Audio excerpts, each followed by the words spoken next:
Have you ever wondered why sometimes the harder we chase someone's attention, the further they seem to run? It's because chasing comes from a place of lack, of fear, of trying to prove your worth. Attraction, on the other hand, flows naturally when you step into your value and live from a place of confidence, clarity, and joy. When you chase someone, you're essentially handing them the responsibility of defining your worth. It's like standing in front of a mirror and asking someone else to tell you whether you're beautiful, intelligent, or enough. The danger in that is obvious. The moment they don't respond the way you want, your confidence collapses. You start thinking, what's wrong with me? Why don't they see my value? And the truth is, there was never anything wrong with you. The mistake was believing that your value was up for negotiation in the first place. When you step into a mindset where you know your value, everything shifts. Imagine walking into a room with the quiet confidence that you bring something unique and irreplaceable to the table. People feel that energy. They don't have to be told. They sense it. It's in the way you carry yourself, the way you speak, the way you set boundaries without apology. You no longer feel the need to chase because you understand that your worth isn't dependent on someone's response or recognition. This kind of self-assurance doesn't mean arrogance. It's not about thinking you're better than others. It's about knowing you're enough exactly as you are. And that sense of wholeness is deeply attractive. Think about it. Who are you more drawn to, the person who constantly seeks reassurance, or the one who exudes calm certainty in themselves? We gravitate toward people who feel grounded, people who know who they are without needing permission to shine. When you live from that place, you naturally attract others who see your worth too. It becomes less about convincing someone to choose you and more about choosing who deserves access to you. That shift is powerful. It transforms the way you date, the way you network, the way you build friendships. Instead of chasing to prove yourself, you simply show up as yourself and let your presence do the work. Desperation has a weight to it. You can feel it when someone sends a message that demands attention, when every word carries the hidden question, do you still care about me? Are you still interested? That weight doesn't create attraction, it creates pressure. And pressure, more often than not, makes people pull away. Attraction, on the other hand, feels light. It's not about begging for someone's focus, it's about living in such a way that your presence naturally sparks curiosity. When you shift from desperation to inspiration, your interactions change completely. Instead of saying, please notice me, your energy says, this is who I am, and I'm excited about my life. If you want to be a part of it, great. If not, that's okay too. That kind of detachment isn't cold or uncaring. It's magnetic. It shows that you are not hinging your happiness on someone else's approval. Think about the last time you were drawn to someone. Chances are it wasn't because they were trying to impress you with endless effort. It was because something about their energy, their joy, their confidence inspired you to lean in. That's the difference. Desperation chases attention like a spotlight. Inspiration becomes the spotlight. And here's the truth. People don't want to feel responsible for your self-worth. They don't want to feel that your entire happiness depends on whether or not they reply to a message or show up on a date. What draws people closer is when they feel uplifted in your presence, when your energy adds to their world instead of weighing it down. That happens when you're driven by inspiration. Living with this mindset means focusing on creating moments that feel alive rather than forcing connections that feel heavy. It's about letting your curiosity, your passion, and your excitement shine in conversations. It's about showing up as the version of yourself who is already complete, not the version that's begging to be completed. That's when you stop chasing and start attracting, because you've replaced the desperate need to be chosen with the inspiring ability to choose yourself first. One of the most powerful shifts you can make in life is moving from seeking fulfillment in another person to creating fulfillment within your own world. When your life already feels full, vibrant, and meaningful, you stop depending on someone else to complete you. You're no longer waiting for that one text, that one date, or that one relationship to validate your existence. Instead, you're living from a place of joy and abundance, and that energy is magnetic. Imagine meeting someone whose life is already rich with passions, goals, and experiences. They're not sitting around waiting for someone to come along and rescue them from boredom and loneliness. They're busy building, exploring, growing. That kind of person immediately stands out because they don't need you, they want you. And that distinction changes everything. Need creates pressure. Want creates freedom. The truth is, when you make your life exciting, you become exciting to others. If you're passionate about your career, your hobbies, your friendships, or even your personal growth, that passion spills over into the way you carry yourself. You naturally become more engaging in conversation because you actually have stories to share, lessons you're learning, and dreams you're chasing. You don't just talk about wanting happiness someday, you're already creating it today. People are drawn to those who are already moving forward. Nobody wants to be the entire source of someone else's happiness. It's too heavy a burden to carry. But when they see you thriving on your own, it inspires them to be a part of that journey. Your energy says, I'm building a world I love. Do you want to join me? That invitation feels far more attractive than the silent plea of, please give my life meaning.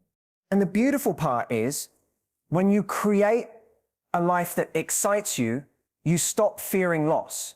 Because even if someone doesn't stay, you still have a foundation of joy and purpose that no one can take away from you. That security is what makes you magnetic. You stop chasing because your life is already worth living, and others naturally feel drawn into that richness. When you chase someone, it often looks like lowering your standards just to keep them close. You overlook red flags, you accept crumbs instead of commitment, and you start making excuses for behavior. Deep down doesn't align with your worth. That happens because the fear of losing someone feels stronger than the belief that you deserve more. But attraction is the opposite. Attraction comes when you hold to your standards without apology, when you trust that the right person won't be scared away by them but will rise to meet them. There's a difference between ultimatums and standards. An ultimatum is about control. It's saying, if you don't do this, I'll walk away. It comes from fear, from trying to force someone to behave differently. Standards, however, are about identity. They're the rules you live by regardless of what anyone else does. A standard says, this is the kind of treatment I accept, this is the kind of relationship I'm building, and if you can't match that, then I simply know you're not the right fit for me. If you can't match that, then I simply know you're not the right fit for me. People often think that setting standards will push others away, but in reality, it's what makes you magnetic. Boundaries aren't barriers, they're invitations. They communicate to others the level of respect, effort, and love required to be in your world. And here's the beautiful truth. The right people will feel inspired by your standards, not intimidated. They'll see your boundaries as a sign of self-respect, and it will call out the best in them. Think of it this way. If you walk into a high-end restaurant, you don't expect to pay fast food prices. You understand that the experience, the quality, and the value are different. The same applies to you. When you set standards for how you want to be treated, you establish the value of being in your life. And just like that restaurant, you don't have to explain it or justify it. You simply live it. And those who can't afford to invest won't stay. Living by your standards also saves you time. Instead of chasing people who are half in, half out, you create space for someone who's all in. And that's the ultimate shift. You stop fighting to be chosen and start choosing who aligns with your values. That's not chasing, that's attracting. Chasing often shows up in the form of constant effort, filling every gap with calls, messages, or plans, as if silence itself is dangerous. But the truth is, silence is not your enemy. Space is not a sign that something is wrong.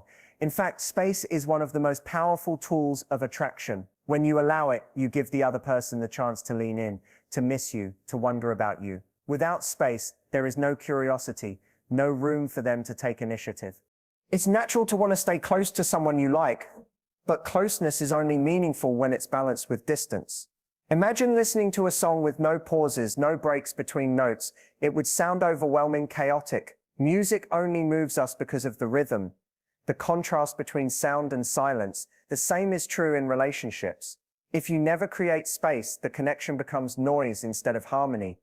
Space also communicates confidence. It says, I don't need to chase you to keep you here. I trust that if this is real, you'll step forward too. That kind of trust is incredibly attractive because it shows that you're not clinging out of fear. You're giving the relationship room to breathe, to grow naturally. And here's the truth. When someone is genuinely interested, they don't disappear just because you give them space.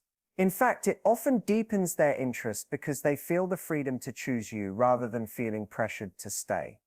This doesn't mean playing games or withdrawing affection to manipulate someone. It's about balance, showing up with warmth and openness while also respecting the natural rhythm of connection.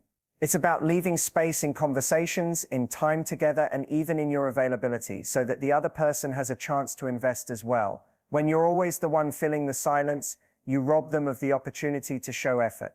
Think about it. If you're constantly chasing, the other person doesn't need to move toward you. You've already closed the distance for them. But when you step back and allow space, you create a powerful moment where they must decide whether to come closer. And when they do, it's not because you pushed, but because they wanted to. That's the essence of attraction. There is a huge difference between being the prize and being the pursuer. When you're in pursuer mode, your mindset is, how can I convince this person to choose me? How do I prove I'm good enough for them? That energy puts you on uneven ground, almost as if you're auditioning for a role in someone else's life. But when you step into the role of being the prize, everything shifts. Your mindset becomes, I already know my worth. The question isn't whether I'm good enough for them. It's whether they're aligned enough to earn a place in my life. But think about the people you've admired or been drawn to in the past. Was it because they were chasing you endlessly, or because they seemed so secure in themselves that you felt naturally curious about them? The most magnetic individuals don't have to beg for attention. They don't compete for validation. They simply walk into the room grounded, calm, and confident, and people notice they radiate something that says, I don't need to chase because I know what I bring. Being the prize doesn't mean arrogance, and it doesn't mean treating others as less valuable. It means recognizing that what you offer, your love, your loyalty, your time, your presence, is something meaningful. You're not desperate to give it away to just anyone. Instead, you're selective. You ask yourself, does this person deserve what I bring to the table? That level of self-respect is what makes others respect you more deeply. When you embody this mindset, you stop settling for breadcrumbs. You no longer put someone on a pedestal just because you like them. Instead, you create a natural balance where both people bring value, both people invest, and both people show effort. That's real attraction. When someone sees you as someone worth winning over, not someone they can take for granted. And here's the beauty of it.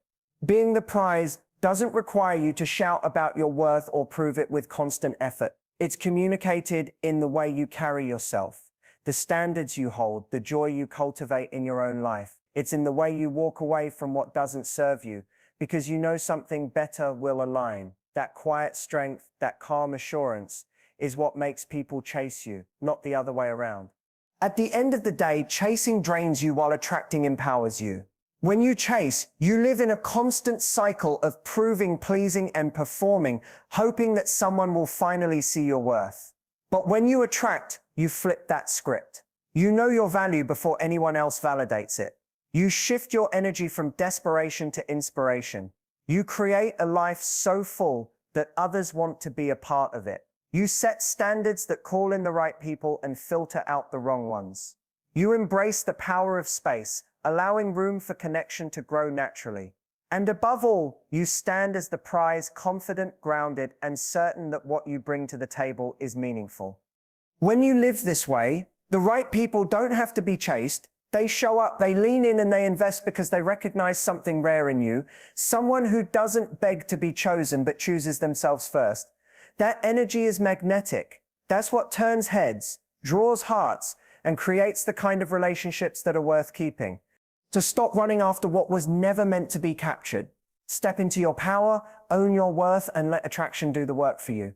Because the love, respect, and connection you deserve won't come from chasing. It will come from being everything you already are and allowing the right people to be drawn to that light.